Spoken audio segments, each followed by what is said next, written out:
Hello, welcome to my channel. I'm John Hartledge. Today we're going to go to the southeast of France. We're going to talk about a wine called Cellier des Dauphins. I know it sounds very French. Don't worry, we're going to clarify that a little bit. We're also going to talk about this number right here. It's very prominent. They even made a little neck hanger on there. It's made with two of my favorite grapes. It's from one of my favorite areas of wine production, period. Really looking forward to it. So without further ado, let's chat wine.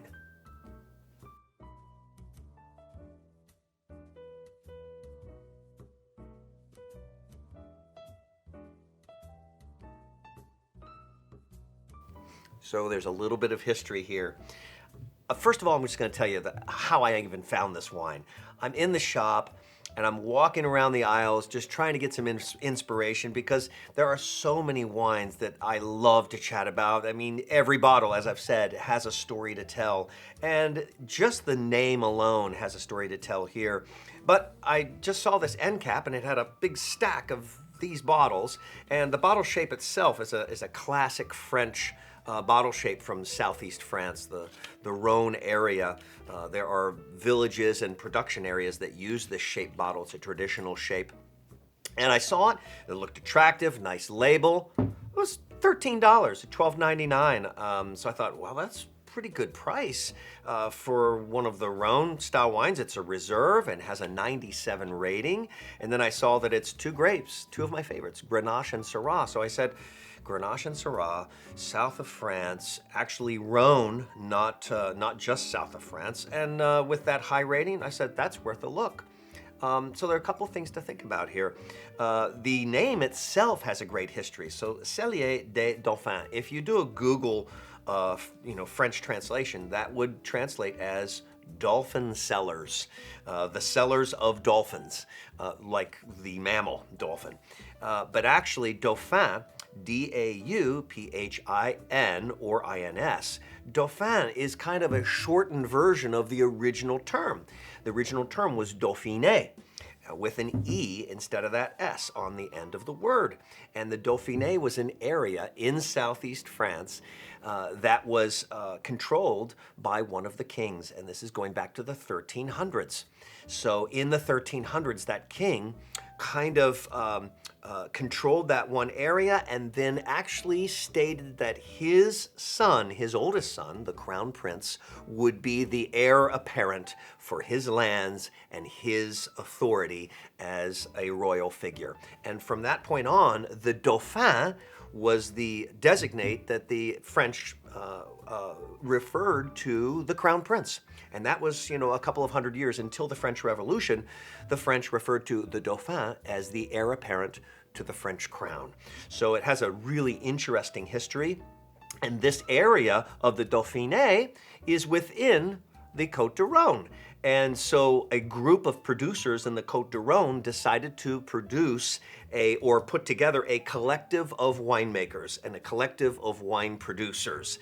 And this Cellier des Dauphins is the name of their production community, if you will, a portfolio of wines. And this particular wine is selected from over 300 different wines that are produced in that area with 100 different growers. Or growing areas. So it's really quite a combination of many different vineyards and production facilities. And it is a blend of 60% Grenache and 40% Syrah. Now, as I've said in the past, Syrah is one of my favorite grape types. I think it's just so versatile. But in this case, it's not the greatest percentage. The greatest percentage is Grenache. And Grenache is very common with Syrah in the south of France, the same area that produces the more famous Châteauneuf-du-Pape. And the Châteauneuf-du-Pape is like 13 different grapes can go into that one bottle, 9 reds and 4 whites. It's pretty amazing that the blend, and it always comes out red, but the blend is just so diverse because of all those different grape types. But in a Côtes du Rhône, which this is, Grenache grape is typically the primary driver. And Syrah, because it's heavier, will not be as big. But interesting tie into Australia, Grenache, Syrah, Mourvèdre, another very common grape from this area, Mourvèdre, very deep and rich. in Australia, they do Grenache, Syrah, and Mourvedre so commonly that they even have a style called Australian GSM, Grenache, Syrahs, Mourvedre, Shiraz. And those same as Syrah, different name. So very, very interesting tie-in to all these different areas. And since I mentioned Mourvedre, there's all these villages that surround this area in southeast France, or these production areas. Like, I'm gonna have a Minervois tomorrow for dinner. Minervois is another village that uses some of these grapes and Cabernet. Bandol uses all Mourvedre. Provence, Cabernet, Syrah, Mourvedre, all of these grapes. It's really, really in this amazing wine history in the southeast of France. So, and don't forget, I am going to talk a little bit about what that 97 means. But first, let's get a little of this on the palate, see how it's tasting. Now, Grenache is a grape that I've said in the past tends to be a little more wide, almost like Pinot Noir in the type of acidity, but it's a little heavier grape. But it has this little side tongue acidity, and then you get the Syrah in there, and the Syrah has a little more of a smokiness, earthiness, and many times the Syrah will give you some depth. It's a very nice nose. What I'm not expecting this wine to do is jump out of the glass or bowl my palate over with unctuous fruit and dense jamminess, because that's not what French wines do. The French culture, the Italian culture, is introduced, the gentry and everyone is introduced to wine at a very early age. So by the time they get to be an adult, most citizens in France and Germany and Italy, they're introduced to wine in a way that they want a more of a subtle. They don't want necessarily a big flavor, and the growing season doesn't usually warrant those huge flavors and huge ripeness. So there's much more balance, and you see it in the alcohol, 13%, 13.5%. You know, some of the American, California, some of those hot areas, even in the areas of the southeast Australia, hotter temperatures, drier, more desert-like, you're going to have more ripening of the fruit. So you get more jamminess and more higher alcohol, because with that fruitiness comes more fermentation. Longer fermentation yields more alcohol. What amazes me about French wines is that you have all this flavor and all these really neat nuances, but not necessarily a dense palate, weight, if you will.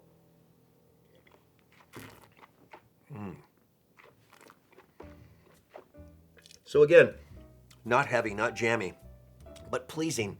Nothing standing out or like going crazy, but there's a little bit of earthiness. There's a little bit of like tar. There's a little bit of oak. There's a little bit of dark fruits, but nothing out of line. Maybe black cherry, but not tangy. That Syrah really calms down that Grenache. 97 points to get this from this particular adjudicator. So what you have to remember, I never take a 97 meaning this is the best thing in the world, or if this is 97 and something else is 88, oh, I got to go with the 97. I take all ratings as a general impression of quality, because 97 to one panel might be a 92 to another panel. It depends on how it strikes the taster that particular day. This is from Decanter magazine. There's also ratings put out by Wine Enthusiast, by the Wine Advocate, by Wine Spectator. There's a lot of different issues with tasting panels. Is it the same tasting panel every time? Is it a tasting panel that they change every time? So that's going to affect those ratings and the influences that lead to one wine being exalted versus another wine being exalted or not. So I really take, obviously 97, 98, 99, it's very noticeable, especially on a shelf hanger or a neck tag. So, but if I do see 95, it's going to make me take a look for sure, because it did strike someone very positively. And right now it's striking me as a very well-made, balanced, and I want to say almost silky. They even describe on their label supple, and I would say supple.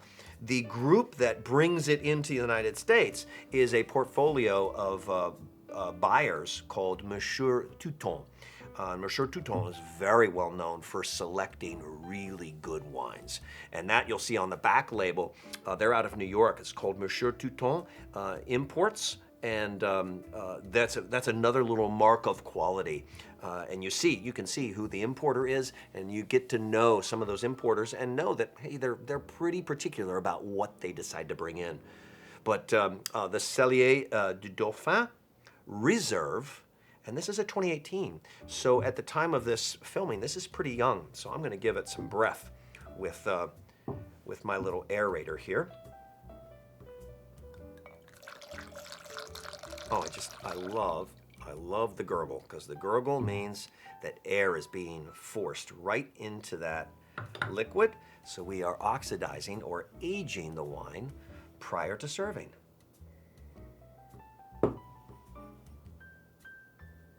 Not a huge nose. Again, balanced. And maybe it's a little bit too young to really get a big bouquet, but it's so easy on the palate. Without the decant, let's see.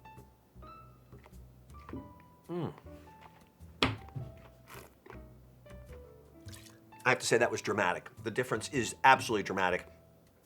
So much more fruit, but again, not overdone. Really balanced, but so much more flavor coming out of this wine on the palate immediately from giving it the breath of that oxygen.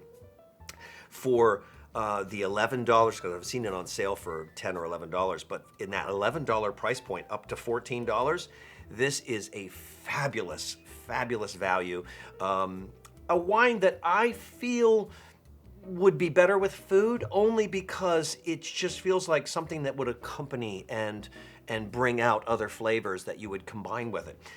It's certainly beautiful just by itself, so I could enjoy this with cheese, but I think you put a roast with this, or some kind of a fat, even if it was an avocado type fat, a vegetable type of fat with roasted vegetables. So you don't necessarily have to go meat, but a beautiful vegetable stew, anything with those, because of the Syrah and the Grenache, but anything with those roasted flavors is going to be really nice.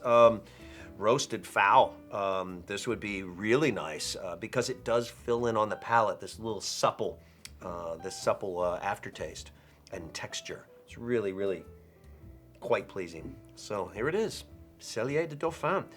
It is very highly rated by Decanter magazine, and actually warranted a platinum level wine award, World Wine Award for 2019, and that is saying something. Decanter magazine is pretty particular about their ratings, and it certainly caught my eye, and it was the reason why I brought the bottle home, and I think it's an excellent choice. So, the cellars of the Dauphin, and that's plural because multiple generations, multiple centuries, a wine steeped in history, an area steeped in history. This has been a great blast for me. You can tell that I'm really passionate about not only this wine, but the grapes that produce this wine. So, there's 3 things I'm going to ask you to do. I'm always going to make this request because we really want to keep this going, and I want to get this to a broader audience. So sip, particularly if you're only over 21. Sip a little, have some wine with an episode, but subscribe. And don't forget to select that little bell, because if you select that bell, that means you get a notification, not spam, but a little email from my site and tell you that I got a new episode out or there's something fun going on. And then share it. Just let your friends know. We're gaining in subscribers. We're getting some really good feedback. We're having a great time. My production team is doing some amazing things as you've seen. If you've seen multiple episodes, some neat graphics, some maps. We're having a lot of fun. And I really want you to come back and enjoy this. Let's do it together. Let's chat wine.